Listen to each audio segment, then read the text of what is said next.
सियाचं माहेर. संध्याकाळ. गाडी थांबते. सिया उतरते. घर ओळखीचं, पण आज सगळं वेगळं वाटतंय. आई दार उघडते. हसण्याचा प्रयत्न करते. आलीस, चल आत. सिया आत येते. बॅग ठेवते. तिच्या नजरा सगळीकडे फिरतात. लहानपणीचं घर, आठवणी, पण मन अजूनही तिथेच. अर्णवकडे आई सॉफ्ट टोनमध्ये, थकली असशील, जरा रेस्ट घे. सिया मान हलवते, पण ती बसत नाही. ती अचानक विचारते, आई तू मला का आणलं इथं?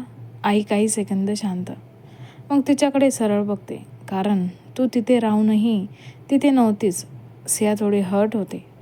म्हणजे आई, तुझं शरीर तिथं होतं, पण मन अजूनही पास्टमध्ये अडकलेलं आहे. आणि अर्णव, तो तुझ्यासोबत असूनही एकटाच होता. हे ऐकून सियाच्या डोळ्यात पाणी येतं. सिया, मी प्रयत्न करते आई, पण होत नाही आहे. आई तिच्या जवळ येते. प्रयत्न विचार करून नाही होत ग. कधी कधी निर्णय घ्यावा लागतो. सिया गोंधळलेली, कसला निर्णय आई? भूतकाळात जगायचं की वर्तमानात? सायलेन्स होतं एकदम. रात्री सियाची रूम. सिया बेडवर बसलेली, हातात फोन, स्क्रीनवर अर्णवचा कॉन्टॅक्ट. ती कॉल करायला जाते, पण बोट थांबतं. सिया मनात, तो काही बोलेल किंवा तो काहीच बोलणार नाही. ती फोन बाजूला ठेवते, पण 2 सेकंदात पुन्हा फोन उचलते. यावेळी ती मेसेज टाईप करते, अर्णव, मला तुझ्याशी बोलायचं आहे. ती काही सेकंद बघत राहते आणि फायनली सेंड करते. मेसेज डिलिव्हर्ड होतो. दुसरीकडे अर्णवचं घर. त्याच वेळी अर्णव बाल्कनीमध्ये उभा, हातात फोन, स्क्रीनवर सियाचा मेसेज. तो मेसेज वाचतो. त्याच्या डोळ्यात हलकीशी हालचाल. अर्णव मनात, आता की पुन्हा अर्धवट. तो रिप्लाय टाईप करतो, बोल. पण सेंड करण्याआधी तो थोडा थांबतो. त्याला आठवतं की किती वेळा बोलायच्या आधी ती थांबली होती. तो डीप ब्रीथ घेतो आणि यावेळी तो वेगळा रिप्लाय करतो, मी ऐकायला तयार आहे, पण यावेळी पूर्ण बोल. सेंड करतो. सियाच्या रूममध्ये मेसेज येतो. सिया वाचते. तिच्या डोळ्यातून अश्रू येतात, पण यावेळी हलकं हसू पण येतं. सिया मनात, यावेळी मी थांबणार नाही. ती कॉल बटनवर क्लिक करते. फोन वाजतो. अर्णव स्क्रीनकडे बघतो, क्षणभर थांबतो आणि कॉल उचलतो. अर्णव हळू आवाजात, हॅलो. सिया काही सेकंद शांत, काहीच बोलत नाही. फक्त तिचा हलका श्वास ऐकू येतो. अर्णव. सिया घाबरते. ती जे बोलायला फोन केला होता ते शब्द कशातच अडकतात. सिया जबरदस्ती नॉर्मल टोनमध्ये, हां, तू जेवलास का?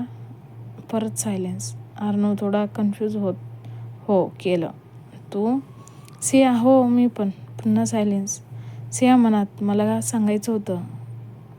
सॉरी, मला सांगायचं होतं. मला वाईट वाटतंय, पण मी काय बोलते. ती स्वतःच्या हाताला घट्ट पकडते, जणू स्वतःलाच कंट्रोल करते. सिया पुन्हा काहीतरी रॅन्डम, तुम्ही झोपले नव्हतास ना अजून? अर्णव आता स्पष्टपणे जाणवतो, काहीतरी वेगळं आहे. अर्णव सॉफ्ट पण डायरेक्ट, सिया तू हे विचारायला फोन केला आहेस का? हे ऐकून सिया कम्प्लिटली ब्लँक होते. तिच्या डोळ्यातून अश्रू व्हायला लागतात, पण आवाज स्टेडी ठेवण्याचा प्रयत्न करत, सिया नाही, म्हणजे तसं काही नाही, फक्त असंच. सिया मनात स्वतःलाच, काय करतेस तू? तो समोर आहे आणि तू पुन्हा पळतेस. ती ओठ चावते.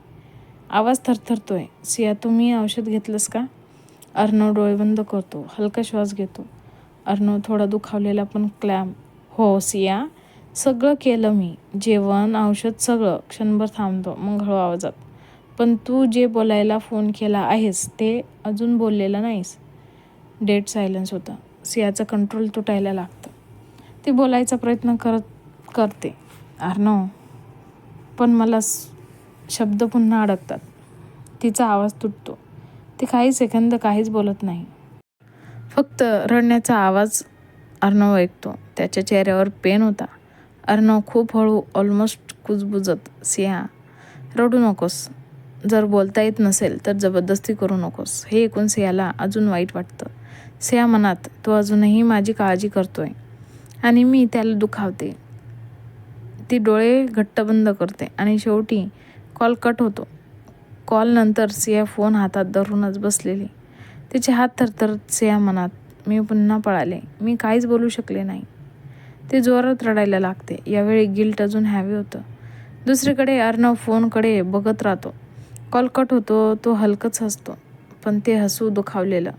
अर्णव मनात, ती बोलू इच्छिते पण अजूनही स्वतःशीच लढते.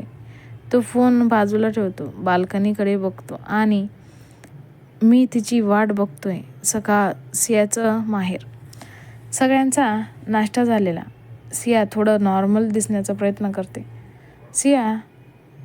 सियाच्या डोळ्याखालील हलकी सूज अजूनही होती. पण आई, सिया वर जाऊन थोडं रेस्ट घे. सिया ती हळूच वर जाते, रूममध्ये येते. दरवाजा हलकासा बंद करते, एक दीर्घ श्वास घेऊन. मन अजूनही हॅवी होतं. तेवढ्यात दरवाजावर नॉक होते आणि दरवाजा उघडतो.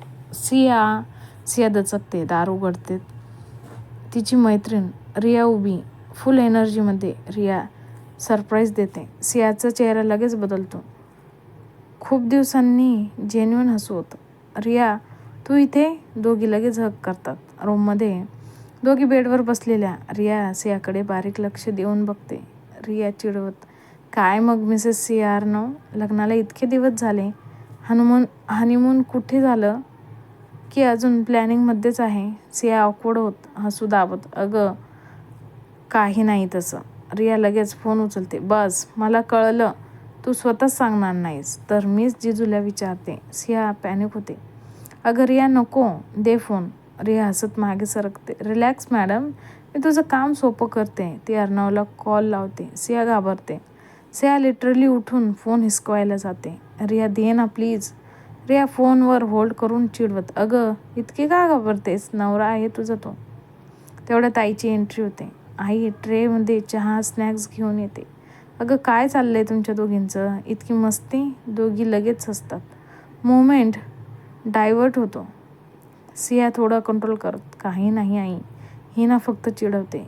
रिया हसत, हो काकू, तुमची मुलगी ना खूप शाय आहे अजूनही, पण त्यांना लक्षातच येत नाही. कॉल ऑलरेडी कनेक्ट झालेला असतो.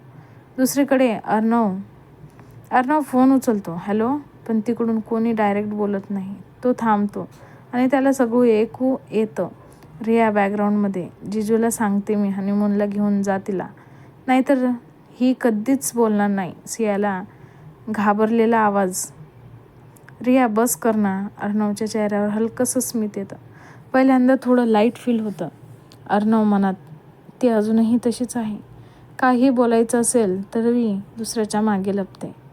तो कॉल कट करत नाही, शांतपणे ऐकत राहतो. परत सियाच्या रूममध्ये. रिया अजूनही मजा घेत, काकू सिरियसली तुम्हीच बोला जिजूंशी, नाहीतर ही तर आयुष्यभर. ठीक आहे. एवढं बोललेलं आई हलकंसं असते, पण तिची नजर सियावरती काहीतरी समजते. आई सॉफ्ट पण मिनिंगफुल टोनमध्ये, काही गोष्टी स्वतःलाच बोलाव्या लागतात ग सिया. सिया शांत होते. कसा वाटला आजचा भाग कमेंट करून नक्की सांगा. आणि पुढच्या भागामध्ये काय होणार आहे हे जाणून घ्यायचं असेल तर आत्ताच माझ्या चॅनलला लाईक, शेअर आणि सबस्क्राईब करायला विसरू नका. धन्यवाद.